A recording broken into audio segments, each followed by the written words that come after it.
Got a bit of a treat for you today. It's a long invasion, it's a good invasion, and it gives me a chance to talk about a thing that I haven't had a chance to talk about yet.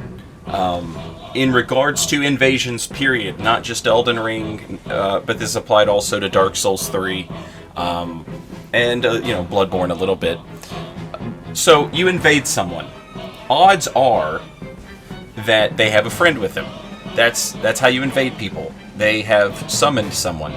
Or they are asking to be invaded.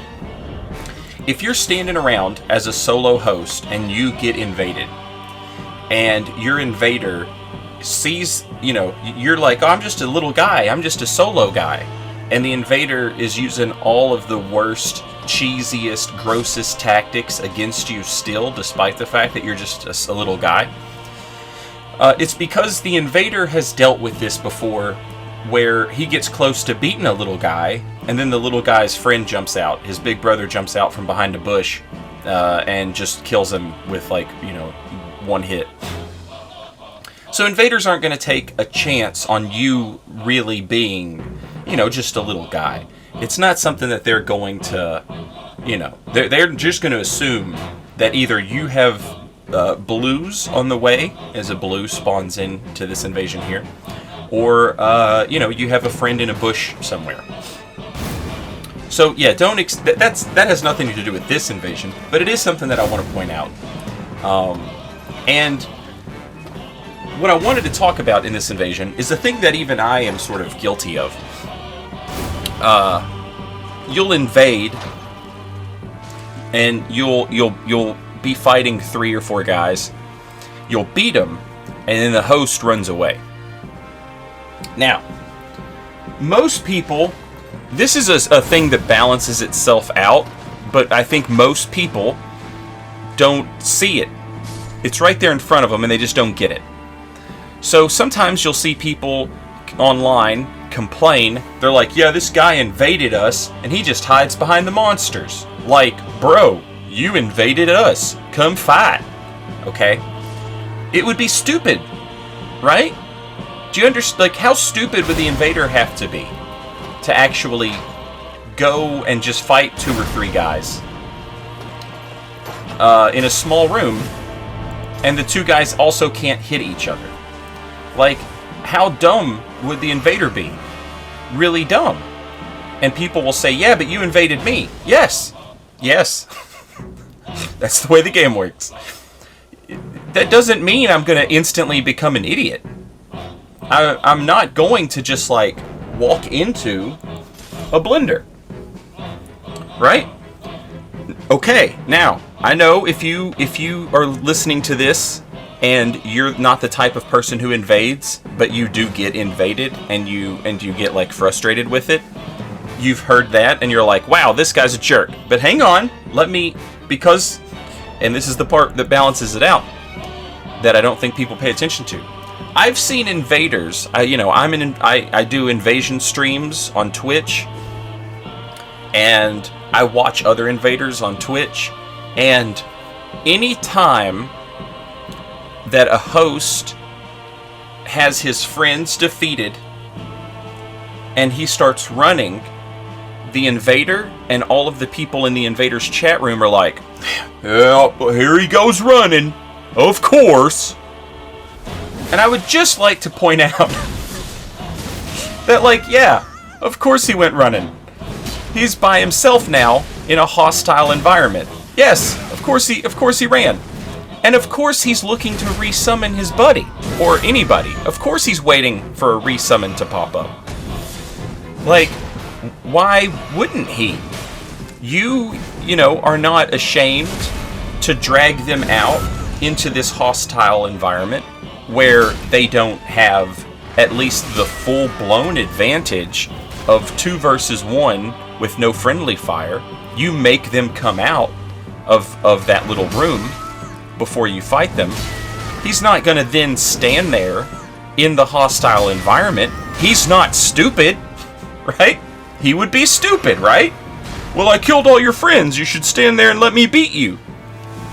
Okay, so that's a thing. And it's fine, honestly. It's nobody's nobody's getting hurt because of it. It's just a funny little thing that I noticed. And after I noticed it, I couldn't, like now every time I see it, I'm like, oh yeah, that's what's happening. And it's funny. It's funny to me that it works itself out in a, perfectly balanced, as all things should be, kind of way. It's just, I find it humorous. This is a really long invasion. It's about 15 minutes long, and we're about 5 minutes into it, so we still got like 10 minutes to go. This was a great invasion. I recognize not everybody is into this type of invasion, but I absolutely love them. This is at level 90, and I think my weapons are plus 17. And I love this area. I love invading here. I see people complain about the end game content of Elden Ring. And on the one hand, I get it. Like, the Zamornites, if any of you are familiar with, like, old, carny, professional wrestling speak, you might have heard the phrase, I'm sorry, I just stuttered. You might have heard the phrase, no sell. And no sell is, like, old wrestler talk for, like, when you hit a guy for pretend, because it's wrestling, and the guy doesn't act like he got hurt. He no-sold your hit. Okay? The Zamornites no-sell your hits.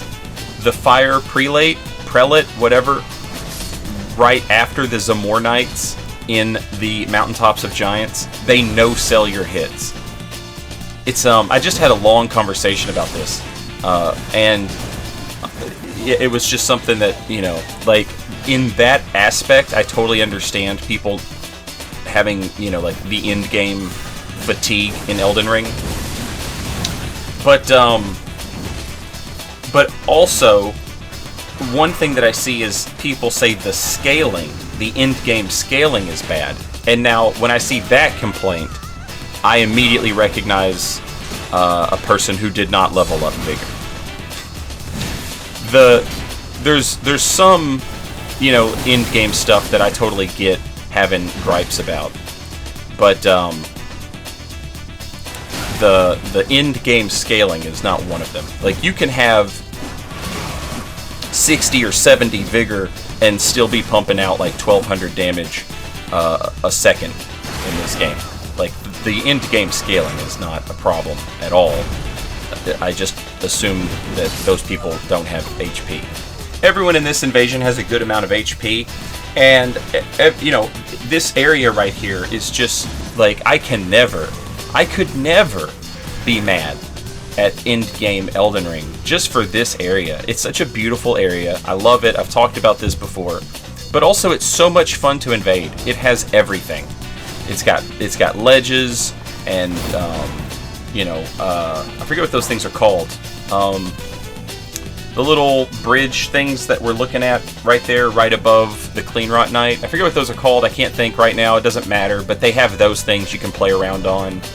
Gravity. I love that. It's got weird shortcuts and weird side cuts. It's got neat little hidey holes and alleyways.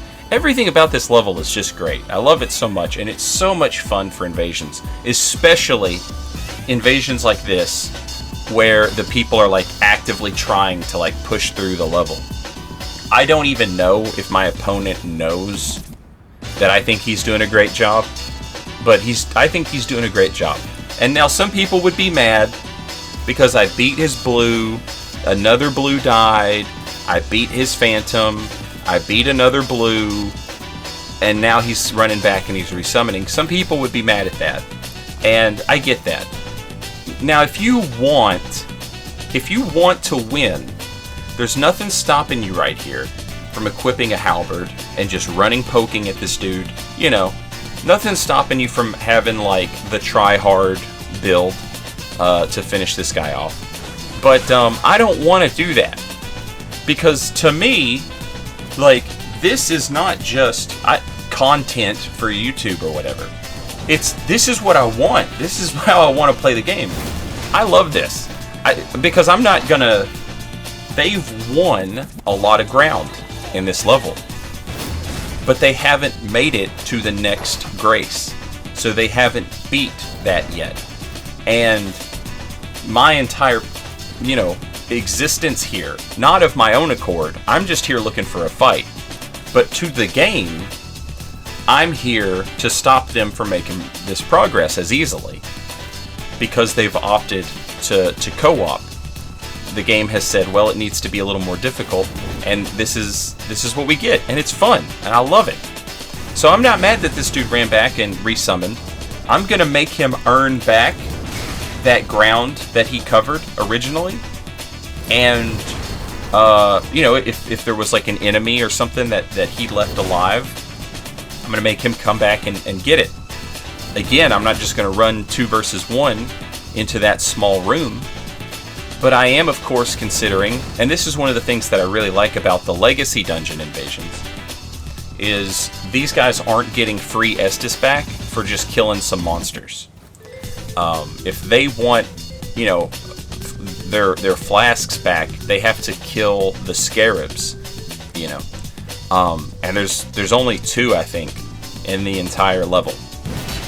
So it's not, it's not totally free for that, and that's one of the things that I think makes these Legacy Dungeon Invasions much more fun than the open world invasions. The open world invasions can be fun, but when they're a slog, oh my god, they're a slog.